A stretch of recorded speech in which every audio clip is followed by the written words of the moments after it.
Everyone, ఈ రోజు recipe వచ్చేసి ఇడ్లీ కారపొడి. ఈ కారపొడి ఇడ్లీ దోశల్లోకి చాలా బాగుంటుంది. ఎప్పుడైనా చట్నీ చేసే టైం లేనప్పుడు ఈ కారపొడి చాలా బాగా ఉపయోగపడుతుంది. మరి ఈ యూస్ఫుల్ కారపొడిని ఎలా చేసుకోవాలో చూద్దామా? ముందుగా ఎండుమిర్చి తీసుకోండి. నేనైతే ఒక 100 గ్రాముల వరకు అయితే ఎండుమిర్చి తీసుకున్నానండి. గుంటూరు మిర్చి తీసుకున్నాను. అవి అయితే కొంచెం ఘాటు ఎక్కువగా బాగుంటాయి అన్నమాట కారపొడికి. చూసారా, తొడాలు ఉన్నాయి కదా, అవన్నీ తొడాలన్నీ తీసేసుకోండి. ఈ విధంగా తొడాలన్నీ కూడా తీసేసుకుని ఎండుమిర్చికి పక్కన పెట్టేసుకోండి. ఇప్పుడు ధనియాలు తీసుకోండి. ధనియాలు కొంచెం క్వాలిటీ తీసుకుంటే బాగుంటాయి అన్నమాట కారపొడికి. నేనైతే ఒక 50 గ్రామ్స్ వరకు అయితే ధనియాలను తీసుకున్నానండి. ఇప్పుడు సాయి మినపగుళ్ళు కూడా సేమ్ 50 గ్రామ్స్ తీసుకోవాలన్నమాట. ఇప్పుడు పచ్చిశనగపప్పు అండి. పచ్చిశనగపప్పుని ఒక 4 టేబుల్ స్పూన్స్ వరకు తీసుకున్నాను, సరిపోతుంది, పక్కన పెట్టేసుకోండి ఇది కూడా. ఇప్పుడు జీలకర్ర ఒక 3 టేబుల్ స్పూన్స్ వరకు జీలకర్ర తీసుకోండి. మెంతులు ఎక్కువ వద్దండి, ఒక 1/2 టేబుల్ స్పూన్ వరకు తీసుకుంటే సరిపోతుంది. ఇప్పుడు కరివేపాకు అండి. కరివేపాకు కూడా అంతే, ఒక 4-5 టేబుల్ స్పూన్స్ వరకు తీసుకుంటే సరిపోతుంది అనమాట. ఇప్పుడు వెల్లుల్లిపాయ ఒక పాయంతా కూడా తీసుకోండి. పాయంతా తీసుకుని ఈ విధంగా ఒలిచేసుకుని రెబ్బల కింద పక్కన పెట్టుకోండి. ఇప్పుడు స్టవ్ ఆన్ చేసుకుని ప్యాన్ పెట్టేసుకుని మనం ఒలుచుకున్నవి తోడలు తీసుకుని ఉన్నాయి కదా ఎండుమిర్చి, అవన్నీ కూడా ఇందులో యాడ్ చేసేసేయండి. యాడ్ చేసుకుని చిన్న మంట మీద స్లో ఫ్లేమ్లో మనం ఫ్రై చేసుకోవాలి. తొందరగా మాడిపోయే ఛాన్స్ ఉంటుందన్నమాట. స్లో ఫ్లేమ్లో చూస్తూ కొంచెం కలర్ చేంజ్ అవుతుంది అనగా ఒక ప్లేట్లోకి పక్కకు తీసేసుకోండి. ఆయిల్ యాడ్ చేసి కూడా ఫ్రై చేసుకోవచ్చు, లేదు అంటే నార్మల్గా కూడా ఫ్రై చేసుకోవచ్చు అనమాట ఎండుమిర్చి. ఇప్పుడు ఆయిల్ యాడ్ చేసుకుని కొంచెం 1 to 2 టేబుల్ స్పూన్స్ వరకు కూడా ఆయిల్ యాడ్ చేసుకుని పచ్చిశనగపప్పు యాడ్ చేసుకుని ఫ్రై చేసుకోండి. ఇది కూడా అంతే, లైట్ గోల్డెన్ కలర్ వచ్చేంత వరకు కూడా ఫ్రై చేసుకోండి. చెప్పాను కదండి, స్లో ఫ్లేమ్లో చిన్న మంట మీదే మనం మొత్తం కూడా ఫ్రై చేసుకోవాలి.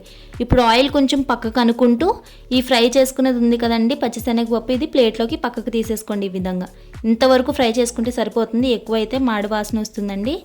ఇప్పుడు అదే ఆయిల్లో మనం సాయి మినపగుళ్ళు కూడా యాడ్ చేసుకుని అది కూడా ఫ్రై చేసేసేయండి.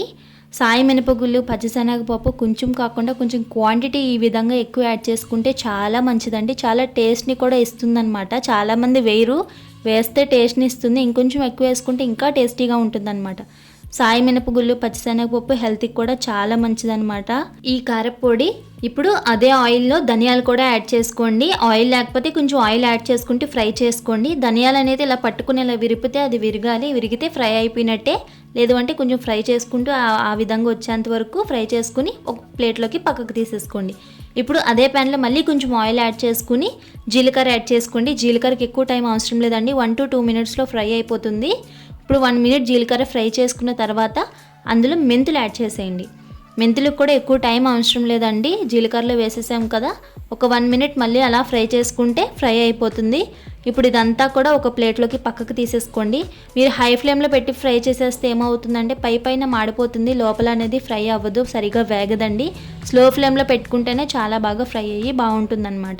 లాస్ట్లో కరివేపాకు యాడ్ చేసుకోండి. కరివేపాకు కూడా క్రిస్పీనెస్ వస్తుంది కదా, అప్పటి వరకు ఫ్రై చేసుకుంటే సరిపోతుందన్నమాట. ఇవన్నీ మనం విడివిడిగా ఫ్రై చేసాం అనుకోవద్దండి, మనం అన్నీ కలిపి కూడా ఫ్రై చేసుకోవచ్చు. కలిపి ఫ్రై చేస్తే ఒకటి ఫ్రై అయ్యి ఒకటి ఫ్రై అవ్వకుండా ఉంటుందన్నమాట. ఇలా విడివిడిగా ఫ్రై అవ్వడం వల్ల ఏంటంటే దేనికి బాగా ఫ్రై అయ్యి బాగుంటుందన్నమాట. మనకి మొత్తం ప్రాసెస్ కూడా ఇలా ఫ్రై చేసిన దాంట్లోనే ఉంటుందండి టేస్ట్ అనేది.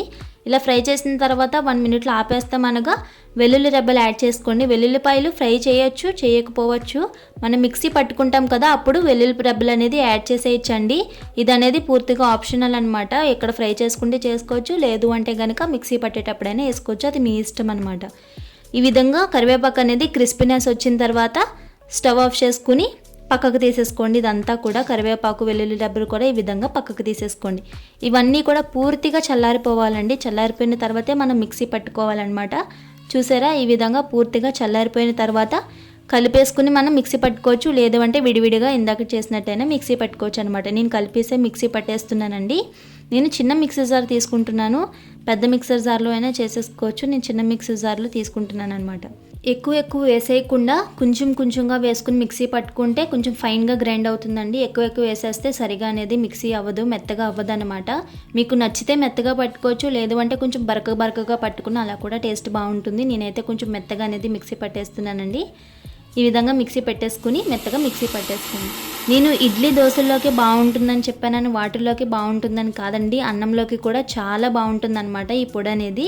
చూసారా, ఈ విధంగా మెత్తగా మిక్సీ పట్టేసుకుని ఒక ప్లేట్లోకి తీసేసుకోండి. కొంచెం పెద్ద ప్లేట్లోకి తీసుకోండి, తర్వాత మనం మొత్తం కలుపుకోవడానికి కొంచెం వీలుగా ఉంటుందన్నమాట. మనం పిల్లలకి అన్నం పెడతాం కదండి, అందులో ఒక స్పూన్ వేసి ఫస్ట్ ఈ ముద్ద పెడితే చాలా టేస్టీగా ఉంటుంది. ఆరోగ్యానికి కూడా చాలా మంచిదన్నమాట. కొంచెం గీ యాడ్ చేసి ఈ పొడి వేసి పెడితే చాలా టేస్టీగా కూడా ఉంటుంది, ఇష్టంగా తినేస్తారు. ఇప్పుడు ఇది నాది లాస్ట్ ట్రిప్ అండి, ఇది మిక్సీ పట్టేది. ఇప్పుడు ఇందులో సాల్ట్ యాడ్ చేస్తున్నాను. మీకు నచ్చితే సాల్ట్ యాడ్ చేసుకోండి, లేదు అంటే కల్లుప్పు కూడా యాడ్ చేసుకోవచ్చు. మిక్సీ పట్టేస్తాం కాబట్టి కల్లుప్పు కూడా కొంచెం మెత్తగా అయిపోతుంది అనమాట.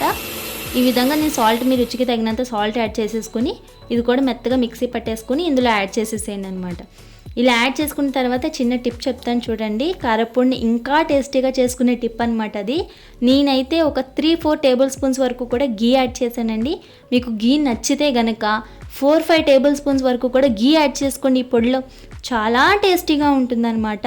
నేను అసలు కారపొడి చేసినంతసేపు కూడా వంటగదంతా కారపొడి గీ స్మెల్ వచ్చి కారపొడి మటుకి చాలా టేస్టీగా ఉందండి.